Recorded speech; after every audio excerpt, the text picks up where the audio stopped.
everybody in their life is afraid at some point of being either ill or dying. Let's hear a little bit from Shraga what it means to have that fear. Shraga, do people experience the fear of death similarly, identically? No. Most of us is afraid of death, but for different reasons. The same reason we have when we bring children into the world. Everyone has different reasons for that. People also are afraid from death. One person doesn't want to leave the children by themselves. One person is afraid of hell. One person is afraid of pain during dying. One person is afraid of leaving their spouse to marry someone else. There's different fears that we have regarding death. So a lot of people could be and say that we're afraid of death, but they all come from a different reason. Why is it then that some people find it more difficult than others when dealing with all the feelings of helplessness surrounding illness and death? It's a beautiful question, Marty. Sickness and death, in definition, is losing control. The more we were dependent in control in our life, the more we would be affected by losing that control through sickness and death or trauma or any other experience of that loss of control. So therefore, you could find people that have the same illness. One person, it's more difficult for them than others because one person, the inner security is more based on trust. Therefore, losing control is not so bad. There's a lot of trust there to keep them going. For people that the trust is very low and their control is very high, any experience of losing control, especially from sickness and death, is devastating for them. Therefore, when a person ages, what is that for their emotional world? That's exactly it. Aging is a present. Aging is slowly a place that we lose control, and we're able to build that inner trust through the lack of control. But for a lot of people, aging is frustrating, and they go to all kinds of anti-aging treatments because they feel fear of aging, and they want to control that place by going to different anti-aging cosmetic treatments. Or they could utilize this window of opportunity to build their inner trust, to talk about their fears. So if a person comes to therapy, like these people, these doctors that deal with anti-aging, they're against therapy because they understand that if these people would go to therapy and deal with the fear of aging, they won't want to come to them. They would for sure build their inner security. Free Botox or free therapy? Free Botox or free therapy, yeah. If illness and death is a form of loss of control of one's life, then where does suicide fit in? Is it a grasp for control, or is it an acceptance of loss of control? Well, some people think that suicide is an expression of loss of control. They couldn't take it anymore, they killed themselves. The reality is opposite. Suicide is control.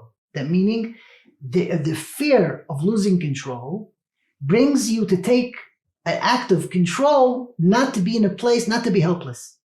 So therefore, lots of people that... It's in the most extreme way. Yes, there's an organization called Dignitas. And that organization helps people end their life.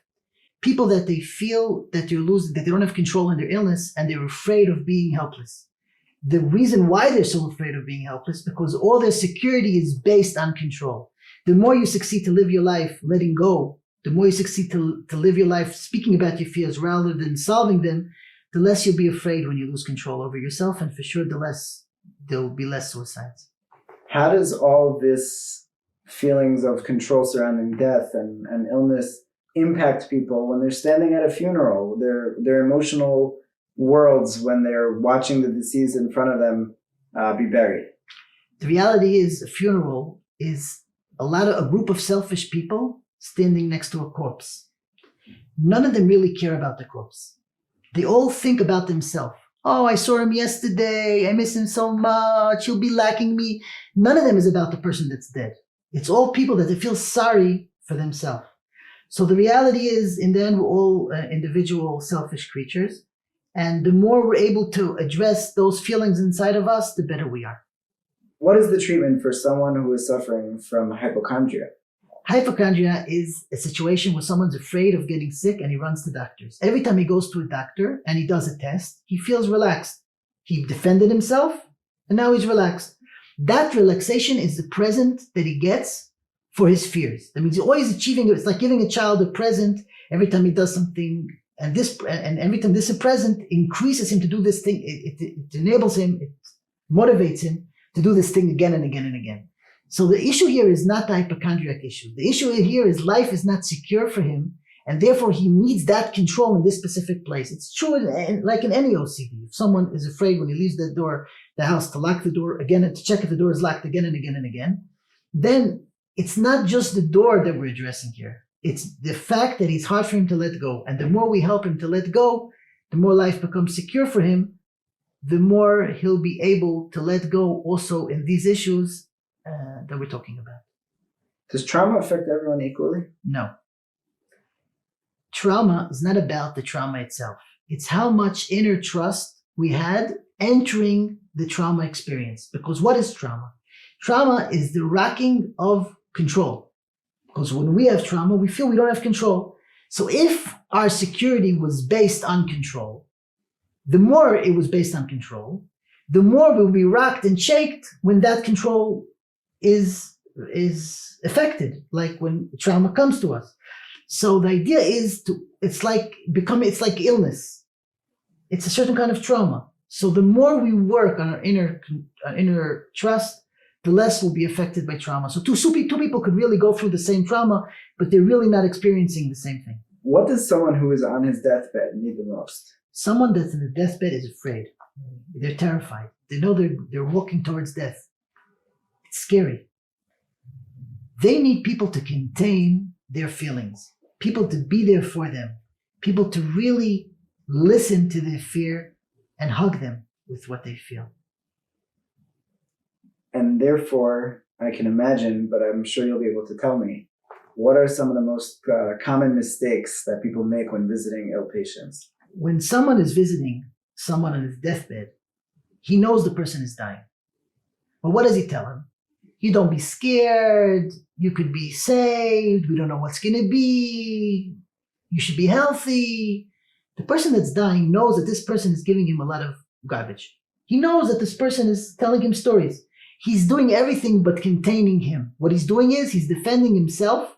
This person is defending himself because he's afraid. He doesn't know how to deal with it. So he's giving this person, he's reflecting his fears on this person. So that's the mistake we do. What we should do is we should speak to the person and say, what do you feel now? And allow the person to tell us that he's afraid of dying. And us being able to be there and contain that fear of death. But for us to be able to be there for him, we have to first deal with the fear of death that we have ourselves. Because the more we'll contain that feeling in ourselves, the more we'll be able to contain other people. And therefore, we have the concept of death and life. And they're clearly two opposites. But is there anything that kind of connects between the two concepts? It's a very interesting philosophical question, but a very strong emotional question. Because death is about losing control. Life is about building trust. The more we prepare ourselves in life, the more we learn to let go in life, the more death is a natural and easier process to go through. So really in life, the main job in life is to slowly lose control. And we do that through different relationships that we have, through the relationship with our children, through the relationship with our spouse, through the relationship with our parents. The more we succeed to do that, the easier we'll be in getting ill and eventually dying.